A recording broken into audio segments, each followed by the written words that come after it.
औज़ुबिल्लाहि मिनश्शैतानिर्रजीम बिस्मिल्लाहिर्रहमानिर्रहीम। मोहतरम स्टूडेंट्स अस्सलाम वालेकुम। अॼु पाण बायोलॉजी क्लास 9th में चैप्टर नंबर 1 जो लेक्चर नंबर 6 पढ़ंदासीं।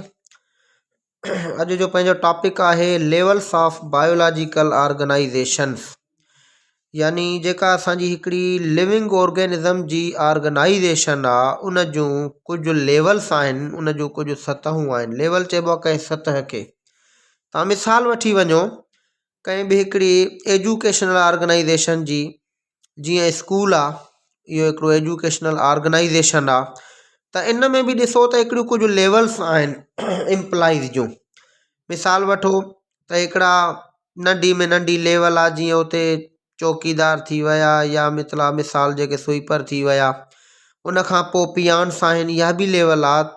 साॻे नमूने सां पोइ वरी क्लार्क्स आहिनि या अकाउंटेंट्स, या वरी हुन में टीचिंग फैकल्टी में असांजा PhD JEST HST या SS थी विया, वाइस प्रिंसिपल थी वियो। त इहे ऑर्गेनाइजेशन जूं लेवल्स आहिनि। साॻे नमूने सां लिविंग जी बि हिकिड़ी ऑर्गेनाइजेशन आहे, उन जूं डिफरेंट्स लेवल्स आहिनि, यानी स्मॉलर खां वठी करे वेंदे मथे जेका असांजी बायोस्फीयर आहे। पोइ असां शुरूआति कंदासीं पंहिंजी जेका नंढी में नंढी यानी सिंपल में सिंपल लेवल आहे, जंहिं ते अॼु ताईं जेका रिसर्च थी आहे साइंटिस्ट जी, उहा असांजी बायोलॉजिकल ऑर्गेनाइजेशन जी जेका पहिरीं लेवल आहे उहा आहे sub atomic particle. First level of biological organisation is the सब एटॉमिक पार्टिकल। सब एटॉमिक पार्टिकल छाखे चइबो आहे? पार्टिकल त कंहिं बि ज़रे खे चइबो आहे या कंहिं बि नंढड़े ऑब्जेक्ट खे चइबो आहे। सब एटॉमिक वर्ड खे जेकॾहिं पाण ब्रेक कयूं त यानी एटॉमिक जेको आहे उहो एडजेक्टिव आहे एटम जो, त एटॉमिक खां बि जेका हेठी लेवल आहे। सब वर्ड जी माना हूंदी आहे त लोअर या अंडर चऊं, या मतिलबु उहा लेवल जेका मिली करे उहो स्ट्रक्चर ठाहे। यानी पाण हाणे हिते इन वर्ड खे जेकॾहिं ॾिसंदासीं त इहा उहा लेवल आहे जंहिंमें इहे पार्टिकल्स मिली करे एटम ठाहींदा। सिंपली ईअं चऊं त माना हिकिड़ी अहिड़ी लेवल आहे इहा जंहिंमें इन जा जेके पार्टिकल्स हूंदा combine to form the atom, that is called sub atomic particle. यानी पाण हिनखे जेकॾहिं डिफाइन कयूं सब एटॉमिक पार्टिकल खे, त उहो ईअं थी वेंदो: the particles which combine to form the atom। यानी एटम खां बि नंढी में नंढी लेवल आहे। ॾिसो, साइंटिस्ट पहिरियां इहो ॿुधायो त बाबा सभ खां जेको नंढो पार्टिकल आहे उहो एटम आहे, पर बाद में जॾहिं रिसर्च थी त जेको एटम आहे उहो पाण वरी पंहिंजे नंढनि हिकिड़नि ज़रात जो ठहियलु आहे, हिकिड़ा नंढड़ा पार्टिकल्स आहिनि उन्हनि जो ठहियलु आहे, जंहिंखे साइंटिस्ट नालो ॾिनो सब एटॉमिक पार्टिकल। अॼु ताईं जेका रिसर्च आहे उहा इहा आहे। हाणे कुझु बुक्स में मथी लेवल ते जेकॾहिं असां वञूं त उते वरी क्वार्क जो यानी क्वार्क जे बारे में डिस्कस थियल आहे, बट इहो पंहिंजनि बुक्स में न आहे। इन्हनि में 9th 10th जे हवाले सां या हेठी लेवल ते त पाण वटि जेका बायोलॉजिकल ऑर्गेनाइजेशन आहे उन में सब एटॉमिक पार्टिकल खां तव्हां ॿुधो हूंदो बाबा एटम जो स्ट्रक्चर पढ़ियो हूंदो केमिस्ट्री में, त उन में ॿुधाईंदा नी त जेको एटम हूंदो आहे उहो 3 क़िस्मनि जे पार्टिकल्स जो ठहियलु हूंदो आहे। यानी उहे 3 क़िस्मनि जा पार्टिकल नी 3 types of particles which combine to form the atom. कहिड़ा नी? हिकिड़ा हूंदा नी तव्हांजा प्रोटॉन, ॿिया हूंदा नी तव्हांजा न्यूट्रॉन, 3 नंबर ते असांजा हूंदा नी electron. Proton, neutron, electron discuss थी हूंदी ज़रूरु केमिस्ट्री में, त प्रोटॉन ऐं न्यूट्रॉन हमेशह न्यूक्लियस जे अंदरि हूंदा नी, इहे न्यूक्लियस जे अंदरि मौजूदु हूंदा नी। इलेक्ट्रॉन वरी उन न्यूक्लियस जे चौधारी जेके उनजा एनर्जी लेवल्स हूंदियूं नी या शेल हूंदा नी, उन में यानी रिवॉल्विंग कंदा रहंदा नी। इलेक्ट्रॉन ते हमेशह नेगेटिव चार्ज हूंदी आहे ऐं प्रोटॉन ते हमेशह पॉजिटिव चार्ज हूंदी आहे, ऐं न्यूट्रॉन नाले मां ई लॻे थो त न्यूट्रल हूंदा नी, हैविंग नो एनी पॉजिटिव और नेगेटिव चार्ज। त इहे 3 क़िस्मनि जा पार्टिकल्स नी जेके मिली करे एटम ठाहिनि था, तंहिंजे करे साइंटिस्ट इन्हनि खे नालो ई ॾिनो आहे sub atomic particles. Proton, neutron and electron. हाणे मिसाल वठो, मां तव्हांखे ॿुधायां हिकिड़ो एटम पाण खणूं था पिया। सपोज असां खणूं था कार्बन जो एटम, त कार्बन जो जेको एटम आहे कार्बन एटम, उन में तव्हां ॾिसंदा वे त सपोज हे उन जो न्यूक्लियस आहे। उन जे कार्बन जे एटम जे न्यूक्लियस में 6 प्रोटॉन हूंदा नी ऐं 6 न्यूट्रॉन हूंदा नी, ऐं प्लस में उन जा जेके शेल हूंदा नी उनखे 2 शेल हूंदा नी। हिकिड़ो शेल उन जो यानी चइजे त इनर मोस्ट आहे, जेको अंदरियों अंदरियों शेल आहे, उन में 2 इलेक्ट्रॉन हूंदा अथसि, ऐं प्लस में वरी हिकिड़ो ॿियो शेल हूंदो अथसि जंहिंमें 4 इलेक्ट्रॉन उन जा फ्री हूंदा नी। ये 4 इलेक्ट्रॉन थी विया। त इन में ॾिसो 6 प्रोटॉन नी, 6 इलेक्ट्रॉन नी, 6 न्यूट्रॉन नी। त इहो हिकिड़ो एटम थी वियो कंहिंजो कार्बन जो। साॻे नमूने जेकॾहिं असां ऑक्सीजन जो एटम खणंदासीं त उन में बि इहे पार्टिकल मौजूदु हूंदा, यानी उन में वरी 8 हूंदा। तो मतलब हर एटम जो हिकिड़ो नंबर ऑफ सब एटॉमिक पार्टिकल मुख़्तलिफ़ आहे, इन बेस ते उन्हनि खे असां अलॻि नाला ॾिना नी। बहरहाल ही उहे पार्टिकल्स आहिनि जेके मिली करे एटम ठाहींदा, तंहिंजे करे हिन जो नालो सब एटॉमिक पार्टिकल आहे। It is the simplest and smallest level of biological organisation. नंढी में नंढी जेकॾहिं सवाल अची वञे को MCQ त which is the smallest level of biological organisation, उन में असां सब एटॉमिक पार्टिकल लिखंदासीं। सब एटॉमिक पार्टिकल असांजा प्रोटॉन, न्यूट्रॉन, इलेक्ट्रॉन हूंदा नी। हिकिड़ी लेवल इहा थी वई। उन खां पोइ हाणे ज़ाहिर ॻाल्हि आहे इहे जेके सब एटॉमिक पार्टिकल नी इहे मिली करे एटम ठाहींदा, त सेकंड जेका लेवल थींदी आहे उहा एटॉमिक लेवल थींदी आहे, यानी जेके असां एटम चऊं था पिया। एटम वर्ड जेको आहे इन जी जेकॾहिं असां माना कंदासीं त एटम जो मतिलबु आहे that can not be divided या that can not be further broken down, यानी असां उनखे फर्दर टोड़े नथा सघूं, उनखे असां डिवाइड नथा करे सघूं। एतिरो नंढो पार्टिकल आहे एटॉम। ए मीन्स नो, टॉम मीन्स टू कट, यानी कि फर्दर असां कट नथा करे सघूं। शुरूआत में साइंटिस्ट जो इहो नज़रियो हुयो त एटम जेको आहे उहो मैटर जो सादी में सादी फॉर्म आहे, नंढी में नंढी फॉर्म आहे, स्मॉलेस्ट फॉर्म आहे, फंक्शनल यूनिट आहे उनजो। बाद में वरी रिसर्च थी त एटम पाण सब एटॉमिक पार्टिकल जो ठहियल आहे। बहरहाल एटम वरी सेकंड लेवल आहे बायोलॉजिकल ऑर्गेनाइजेशन जी। ये समझो त इनखे पाण हिकिड़ी माना में जेकर केमिस्ट्री जे हवाले सां पाण इनखे डिफाइन कयूं, द स्मॉलेस्ट फंडामेंटल बुनियादी, फंडामेंटल माना बिल्कुल जेको बुनियादी आहे, शुरुआती, and functional unit of matter, यानी एलिमेंट, एलिमेंट बाबा, that retain the properties of that element. यानी बाबा जेको एटम आहे न उहो सम्झी छॾियो, यानी अहिड़ी लेवल आहे जेको फंडामेंटल या फंक्शनल यूनिट आहे मैटर जो या कंहिं बि एलिमेंट जो। हाणे हिकिड़ी ॻाल्हि यादि रखी छॾियो त जेको बि जंहिं एलिमेंट जो एटम हूंदो उन जूं प्रॉपर्टीज़ उहे हूंदियूं उन एलिमेंट वारियूं। जेकॾहिं असां चऊं आयरन आहे त आयरन जो जेको एटम आहे, आयरन छा जो नालो आहे बाबा? एलिमेंट जो नालो आहे। आयरन इज़ एलिमेंट, आयरन हमेशह एलिमेंट जो नालो आहे। उन जो जेको एटम आहे त उन जूं जेके प्रॉपर्टीज़ हूंदियूं आयरन जे एलिमेंट जूं, उहे साॻियूं आयरन वारियूं हूंदियूं। जेकॾहिं पाण कार्बन एलिमेंट जी ॻाल्हि कंदासीं त उन जो जेको नंढो में नंढो यूनिट आहे एटम, त उन जूं बि प्रॉपर्टीज़ साॻियूं कार्बन वारियूं हूंदियूं। साॻे नमूने सां जेकॾहिं ऑक्सीजन जो एलिमेंट आहे त पाण उन जी जेको एटम ॾिसंदासीं त उन जूं बि प्रॉपर्टीज़ उहे साॻियूं ऑक्सीजन जे एलिमेंट वारियूं हूंदियूं। ज़ाहिर आहे हिन महिल ताईं मुंहिंजे ख़्याल में त 118 एलिमेंट्स डिस्कवर थी चुकिया नी, जंहिंमें यानी 92 नेचुरल आहिनि ऐं बाक़ी मैन मेड आहिनि या रेडियो एक्टिव आइसोटोप्स आहिनि।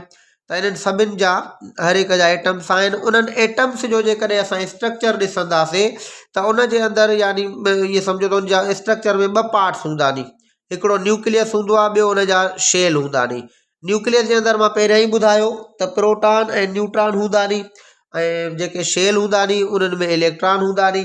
हाणे हर हिकु एटम ऑफ एनी एलिमेंट, कंहिं बि एलिमेंट जो तव्हां एटम खणंदव न हिकिड़े जो ॿिए सां तव्हां कंपेयर कंदव त पोइ सम्झी छॾियो उनमें number of proton, number of electron, number of neutron इहो डिफरेंट हूंदो।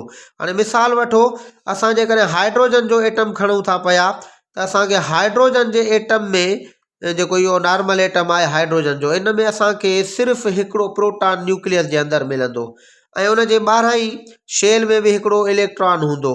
त अहिड़े तरीक़े सां वरी हीलियम खे ॾिसंदासीं त उन जे न्यूक्लियस में यानी हाइड्रोजन के ॾिसंदासीं असां, सपोज एटम ऑफ हाइड्रोजन, या हाइड्रोजन आहे उनजो एटम ॾिसंदासीं त उन वटि सिर्फ़ु प्रोटॉन हिकिड़ो ई हूंदो ऐं प्लस में हिकिड़ो इलेक्ट्रॉन हूंदुसि, यानी हिकिड़ो प्रोटॉन हिकिड़ो इलेक्ट्रॉन। त सिधी ॻाल्हि आहे। हाणे जेकॾहिं हीलियम खे ॾिसंदासीं त हीलियम में हीलियम सेकंड नंबर ते आहे। उन में उन जे न्यूक्लियस में 2 प्रोटॉन हूंदा ऐं प्लस में 2 न्यूट्रॉन हूंदा ऐं उन जे शेल में 2 वरी इलेक्ट्रॉन हूंदा। मतिलबु चवण जो इहो आहे त कंहिं बि तव्हां ॿिनि एलिमेंट जे 2 एटम्स खे कंपेयर कंदा वे त उन में तव्हांखे number of proton, number of neutron ऐं नंबर ऑफ इलेक्ट्रॉन इहो ॿिन्हिनि में डिफरेंट मिलंदो। बाक़ी जंहिं बि हिकिड़े एलिमेंट जा तव्हां एटम खणंदा वे, कहिड़े बि एलिमेंट जा तव्हां 2 एटम खणंदा वे, उन्हनि जी जेका कंपोजिशन हूंदी उहा सेम हूंदी। त it is the second level of the biological organisation. या बायोलॉजिकल ऑर्गेनाइजेशन जी ॿी लेवल आहे आफ्टर द सब एटॉमिक पार्टिकल। सब एटॉमिक पार्टिकल मिली करे एटम ठाहियो। हाणे वरी जेके इहे एटम्स आहिनि इहे मिली करे हिकिड़ी टी लेवल ठाहींदा नी, जंहिंखे असां मॉलिक्यूल या कंपाउंड चवंदा आहियूं। असांजी थर्ड लेवल आहे that is called molecule. Biological organisation जी ॻाल्हि था कयूं बाबा, उन में आहे मॉलिक्यूल। हाणे मॉलिक्यूल छा हूंदो आहे हिनखे थोरो ॿुधाए वञां त सेम काइंड जा एटम्स हुजनि या वरी डिफरेंट काइंड जा एटम्स हुजनि, 2 हुजनि या वरी 2 खां वधीक, त इहे मिलंदा जॾहिं त इहो हिकिड़ो असांजो मॉलिक्यूल या कंपाउंड ठही पवंदो आहे। जीअं त बायोलॉजिकल ऑर्गेनाइजेशन में पाण वर्ड मॉलिक्यूल यूज़ कंदा आहियूं त सम्झी छॾियो त मॉलिक्यूल छा आहे, यानी इट इज़ द कॉम्बिनेशन। इहो कॉम्बिनेशन आहे छाजो? कॉम्बिनेशन माना मजमूओ। छाजो आहे? Combination of 2 or more than 2 or more than 2 same or different atoms of element। कहीं भी 2 एलिमेंट जे एटम जा, चाहे उहे डिफरेंट हुजनि या वरी हिकिड़े ई, यानी चइजे त असां कंहिं एलिमेंट जा 2 एटम मिलनि, इहो बि मॉलिक्यूल थींदो। पर जेकॾहिं 2 डिफरेंट जा मिलनि, इहो बि मॉलिक्यूल या कंपाउंड ठाहींदो। बहरहाल इहो ज़रूरु कॉम्बिनेशन हूंदो। मिसाल मां तव्हांखे ॿुधायां, हाणे ऑक्सीजन आहे, असां वटि O2 आहे, O2। हाणे O2 छा आहे? इहो it is the molecule of oxygen. छा आहे त ऑक्सीजन पाण खे हिन एटमॉस्फेयर में मोनो एटॉमिक फॉर्म में न मिलंदी आहे, हमेशह डाई एटॉमिक फॉर्म में आहे। त इहो जेको O2 आहे, माना इहे सम्झो त इहो ऑक्सीजन जो मॉलिक्यूल आहे, में 2 एटम्स आहिनि ऑक्सीजन जा, त इहो मॉलिक्यूल थी वियो। हाणे इन में 2 सेम आहिनि, ॾिसो हिन में सेम मॉलिक्यूल आहिनि, सेम एटम आहिनि, माना साॻे एलिमेंट जा 2 एटम नी सेम। हलो हाणे मां तव्हांखे ॿुधायां कार्बन डाइऑक्साइड आहे। त ॾिसो कार्बन डाइऑक्साइड में हिकिड़ो कार्बन आहे ऐं 2 एटम ऑक्सीजन जा नी। हाणे नंबर हिते 3 थी वियो एटम जो, पर टाइप 2 नी, एलिमेंट 2 क़िस्मनि जा नी। हिकिड़ो कार्बन थी वियो, कार्बन जो हिकिड़ो एटम आहे ऐं ऑक्सीजन जा वरी 2 एटम थी विया, यानी एलिमेंट 2 क़िस्मनि जा थी विया, पर नंबर इन्हनि जो 3 थी वेंदो, छो जो ऑक्सीजन जा 2 एटम नी। हलो मां तव्हांखे ॿुधायां कार्बन मोनोऑक्साइड आहे, इन में नंबर 2 आहे, पर हिकिड़ो कार्बन जो एटम आहे, हिकिड़ो ऑक्सीजन जो एटम आहे। इन खां पोइ सपोज असां चवंदा आहियूं NH3 ammonia, that is called ammonia. हाणे अमोनिया खे तव्हां जॾहिं ॾिसंदा वे त ज़ाहिर ॻाल्हि आहे अमोनिया में टोटल जेको नंबर ऑफ एटम आहे उहो 4 आहे ऐं टाइप 2 नी, यानी हिकिड़ी नाइट्रोजन आहे ऐं 3 तव्हां जूं हाइड्रोजन आहिनि। त हिकिड़ी हाइड्रोजन एलिमेंट थी वियो, हिकिड़ो नाइट्रोजन थी वियो, यानी एलिमेंट जूं टाइप ॿ पर नंबर ऑफ एटम्स 4 थी वेंदा, छो जो हाइड्रोजन एलिमेंट जा हिते 3 एटम्स नी, हिकिड़ो नाइट्रोजन जो। त अहिड़े तरीक़े सां ॾिसो 2 हे थी विया, 2 सेम थी विया, हे वरी 2 डिफरेंट थी विया, मोर देन 2 यानी जेकर मां तव्हांखे ॿुधायां सपोज O3 आहे ओज़ोन लेयर, हिनखे पाण ओज़ोन चवंदा आहियूं, ओज़ोन लेयर इहा एटमॉस्फेयर में मौजूदु आहे, ओज़ोन लेयर एटमॉस्फेयर में मौजूदु आहे। इहा जेका O3 उनजी फार्मूला आहे, इन में ऑक्सीजन जा 3 एटम ॾिसो मोर देन 3 सेम काइंड जा नी, हिन में वरी मोर देन 2 यानी असां ॾिसूं था पिया मोर देन 2, हिन में मोर देन 2 आहे 3 नी, हिन में मोर देन 2 नी यानी 4 नी, पर आहिनि ॿिनि क़िस्मनि जा, सेम न आहिनि।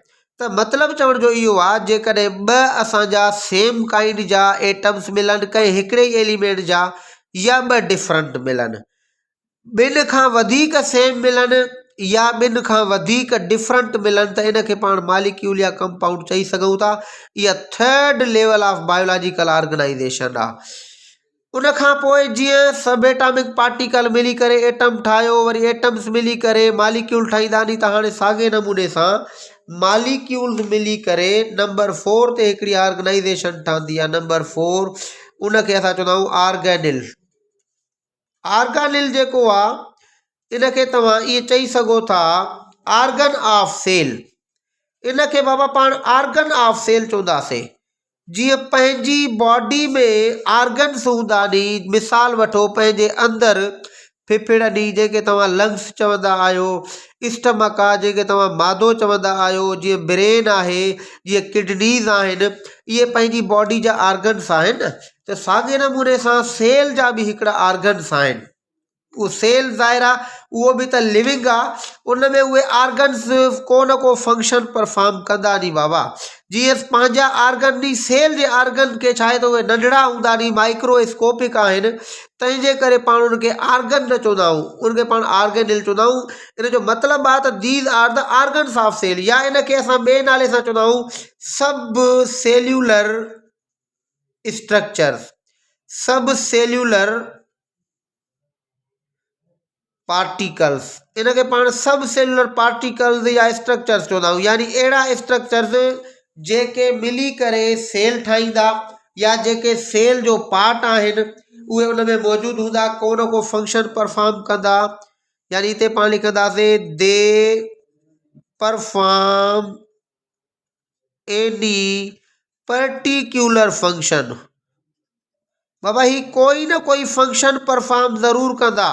मां तव्हांखे ॿुधाईंदो हलां, मिसाल वठो असांजो माइटोकॉन्ड्रिया आहे, माइटोकॉन्ड्रिया हिते मां एग्जाम्पल में लिखां थो, माइटोकॉन्ड्रिया तव्हां ॿुधो हूंदो बाबा, पावर हाउस ऑफ सेल, त इहो हिकिड़ो फंक्शन परफॉर्म करे थो, सेल जे अंदरि मौजूदु आहे। माइटोकॉन्ड्रियन खे पाण पावर हाउस ऑफ सेल चवंदा आहियूं, पावर हाउस ऑफ सेल, यानी it provide the energy to the sale.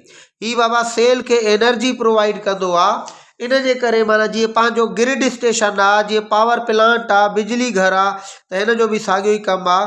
Mitochondria is known as the power house of cell, इनखे पाण पावर हाउस चवंदा आहियूं, छो जो इहो ATP ठहंदी आहे, इन में एनर्जी इहो जनरेट कंदो आहे, तंहिंजे करे साइंटिस्ट इनखे पावर हाउस ऑफ सेल चवंदा नी।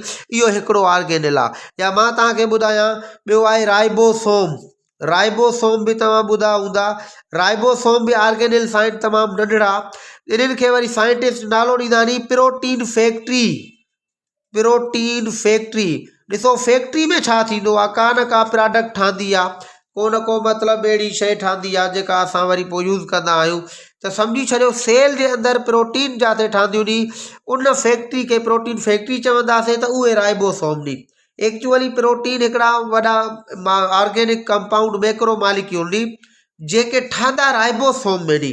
हाणे ज़ाहिर आहे जेका शइ जिते ठहंदी त उनखे असां उनजी फैक्ट्री नालो ॾींदासीं। मिसाल काटन फैक्ट्री, त उते काटन जी सफ़ाई वग़ैरह थींदी आहे, या उनखे सेट कंदा नी। मिसाल बाबा असां चऊं त या शुगर मिल आहे, त उनखे बि असां शुगर माना खंडु ठहंदी आहे, तॾहिं उनखे शुगर मिल चवंदा आहियूं। या मिसाल ऑयल फैक्ट्री, मिसाल बाबा के अहिड़ियूं आहिनि जेके ॿिया कूलर जूं फैक्ट्रीज़ खोड़ सारा ठहिनि था पिया असां वटि हिते इंस्ट्रूमेंट ठहिनि था। त जेका शइ जिथे ठहंदी उनखे उनजी फैक्ट्री त राइबोसोम में हिकिड़ो ऑर्गेनिल आहे। इन सां गॾोगॾु ॿिया बि आहिनि, तव्हांजा गोल्जी बॉडीज़ आहिनि, तव्हांजा एंडोप्लाज़्मिक रेटिकुलम आहिनि। इहे बाबा ऑर्गेनिल्स नी जेके साइटोप्लाज़्म जे अंदरि मौजूदु हूंदा नी, इन्हनि खे पाण ऑर्गेनिल चवंदा आहियूं। इहे थी विया ऑर्गेनिल। 5 नंबर ते नंबर 5 ही हुई चौथी ऑर्गेनाइजेशन। ही बाबा 5 नंबर ते सम्झी छॾियो असांजी जेका ऑर्गेनाइजेशन आहे न, उहो आहे यानी असांजो cell, that is the cell. सिंधीअ में बाबा सेल खे चइबो आहे जीव घरड़ो, उर्दू में चइबो आहे खुलिया। यानी छा आहे त ही हिकिड़ी जॾहिं पहिरियां डिस्कवर थियो न, त उन साइंटिस्ट खे हिकिड़ा यानी रूम्स नज़र आया, ख़ाली स्पेसिस नज़र आयूं, हिकिड़ा चेंबर नज़र आया, तंहिंजे करे नालो उन पोइ सेल ॾेई छॾियो। सेल चइबो आहे यानी होलो चेंबर, ख़ाली चेंबर हुजे, ख़ाली जगह, दैट इज़ कॉल्ड सेल। त सम्झी छॾियो पुट, जेको सेल आहे actually it is the basic unit of life. जीअं मां तव्हांखे ॿुधायो त मैटर जो या एलिमेंट्स जो जेको बेसिक यूनिट आहे उहो एटम आहे, त साॻे नमूने सां जेको लाइफ आहे, जेको लिविंग ऑर्गेनिज़म्स आहिनि, उन्हनि जो जेको बेसिक यूनिट आहे दैट इज़ द सेल। ही 5 असांजी लेवल आहे बायोलॉजिकल ऑर्गेनाइजेशन जी, जेके असां सेल चऊं था पिया। यानी इनखे सिंपली पाण डिफाइन कंदा आहियूं त it is the basic unit of life. Basic बि आहे, उन खां पोइ इहो स्ट्रक्चरल बि आहे, उन खां पोइ इहो फंक्शनल बि आहे। फंक्शनल छा आहे? यूनिट आहे। कंहिंजो यूनिट आहे? लाइफ जो। इहो बाबा माना एको आहे ज़िंदगीअ जो, पर कहिड़ो? बेसिक यूनिट आहे। बेसिक जो मतिलबु आहे त बुनियादी एको आहे। लाइफ जी शुरूआति इतां थिए थी पई। Life starts from it. Cell खां ई लाइफ स्टार्ट थींदी आहे। जेकॾहिं सेल जी ऑर्गेनाइजेशन खां तव्हां हेठि वेंदा इन लेवल खां, त there is no concept of life. जेको बि असांजो ऑर्गेनिल आहे उन में उहे लाइफ जूं ख़ासि प्रॉपर्टीज़ न आहिनि। तंहिंजे करे चवंदा आहिनि त always life emerges at the level of cell. Life जेका शुरू थींदी आहे उहा सेल खां ई थींदी आहे। इन जे करे उनखे बेसिक यूनिट चयो वेंदो आहे। 2 नंबर ते इनखे स्ट्रक्चरल यूनिट चयो वेंदो आहे। स्ट्रक्चरल यूनिट इन जे करे चइबो आहे त जेको बि लिविंग ऑर्गेनिज़म आहे उनजो जेका बनावट आहे, उनजो जेको स्ट्रक्चर आहे, उहो सेल जो ई ठहियलु आहे। त ज़ाहिर आहे स्ट्रक्चरल बि थी वियो बाबा। स्ट्रक्चरल हुजे, बेसिक हुजे, फंक्शनल, इन्हनि 3 वर्डनि खे ॾिसो, इहो एडजेक्टिव यूज़ थियो आहे। ज़ाहिर आहे बेस बुनियाद, त बेसिक माना बुनियादी, स्ट्रक्चरल माना बनावटी, बनावट जो आहे, फंक्शनल माना इहो कम वारो एको आहे लाइफ जो या ज़िंदगीअ जो या लिविंग ऑर्गेनिज़म जो। कम वारो छो था चऊं? इन जो मतिलबु इहो आहे त जेको बि असांजी बॉडी में फंक्शन परफॉर्म थिए थो, को रिएक्शन थिए थो, का डाइजेशन थिए थी, यानी function of body is performed by the cell. जेके भी बॉडी के अंदर एक्टिविटीज़ थियनि थियूं, यानी ऑल एक्टिविटीज़ बाबा, जेके भी एक्टिविटीज़ थियनि थियूं एक्चुअली ये ड्यू टू सेल थियनि थियूं, यानी सेल में थींदियूं नी या सेल जे करे थींदियूं नी। तंहिंजे करे पोइ साइंटिस्ट चवंदा आहिनि त बाबा जेको सेल आहे उहो basic structural and functional unit of life आहे। कहिड़ो बि तव्हां लिविंग ऑर्गेनिज़म ॾिसंदो त उनजी जेका बॉडी ठहियलु आहे उहा ज़ाहिर ॻाल्हि आहे सेल जी ठहियलु आहे। हाणे कंहिंमें नंबर ऑफ सेल घटि आहे, कंहिंमें वधीक आहे, इहो ॿियो केस आहे। बहरहाल cell is the basic unit of life, structural unit of life and functional unit of life. हाणे तव्हांखां सवाल थिए बाबा सेल कहिड़ा नी? मिसाल बाबा रेड ब्लड सेल तव्हां ॿुधा नी, ब्लड में हूंदा नी, या WBC red blood cell, white blood cell थी विया, या तव्हांखे मां ॿुधाईंदो हलां त न्यूरॉन्स आहिनि, इहे बि सम्झो सेल नी। या अञा मां तव्हांखे ॿुधायां एपीडर्मल सेल्स आहिनि, एपीडर्मल सेल्स, या उन सां गॾु अञा ॿुधायांव हेपाटोसाइट हूंदा नी असांजे लिवर में, हेपाटोसाइट यानी इहे लिवर में हूंदा नी। उन खां पोइ असांजी बॉडी में काफ़ी ॿिया बि खोड़ सारा सेल्स मौजूदु आहिनि। तक़रीबन 200 क़िस्मनि जा सेल इंसान में मौजूदु आहिनि, 200 टाइप्स। त मतिलबु चवण जो इहो आहे त cell is the basic structural and functional unit of life. इहो ज़िंदगी जो बनावटी ऐं इहो ज़िंदगी जो बुनियादी ऐं इहो फंक्शनल यूनिट आहे बाबा। सेल खां अॻु में लाइफ न आहे, शुरूआती लाइफ जी इन खां थी आहे। उन खां पोइ हिकिड़ी ॿी लेवल आहे, यानी सेल्स जेके आहिनि न उहे मिली करे पाण में टिशू ठाहींदा नी, टिशू। हाणे टिशू जीअं सब एटॉमिक पार्टिकल मिली करे एटम ठाहिनि पिया, एटम मिली करे मालिक्यूल ठाहिनि पिया, मालिक्यूल मिली करे ऑर्गेनिल ठाहिनि पिया, त ऑर्गेनिल मिली करे सेल ठाहियो। साॻे नमूने सां वरी सेल्स मिली करे टिशू ठाहींदा नी। पर हिकिड़ी ॻाल्हि यादि रखो, हिन जी जेका जनरल डेफिनेशन आहे उहा इहा आहे त group of similar kind of cells perform particular function। बाबा हाणे ज़ाहिर ॻाल्हि आहे टिशू छा खे चइबो, यानी कि हिकिड़ो सेल जो मजमूओ आहे, यानी खोड़ सारा सेल पाण में गॾियल नी, त उहे जेके सेल्स आहिनि हिकिड़े क़िस्म जा हुजनि, यानी group of similar kind of cell, हिक जहिड़ा उहे पाण में गॾियल नी, उन्हनि जो पाण में टाइट जंक्शन आहे, उहे they are tightly joined to each other, पाण में गॾियल नी। हाणे इहो जेको मास ठही वियो, यानी मास ऑफ सेल चई सघूं था, मास ऑफ सेल्स, उन में सेल जेके हूंदा उहे पाण में जॉइंड हूंदा, त उनखे पाण टिशू चवंदासीं।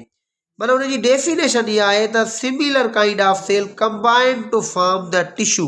मिसाल बाबा मां तव्हांखे ॿुधायां, तव्हां को पुछा करे त टिशू कहिड़ा नी पंहिंजी बॉडी में, तव्हां ॿुधाए सघो था त मस्क्यूलर टिशूज़ नी बाबा, जेके पंहिंजे गोश्त आहे, जेको इहे मसल्स नी गोश्त, इहे पंहिंजा टिशू नी।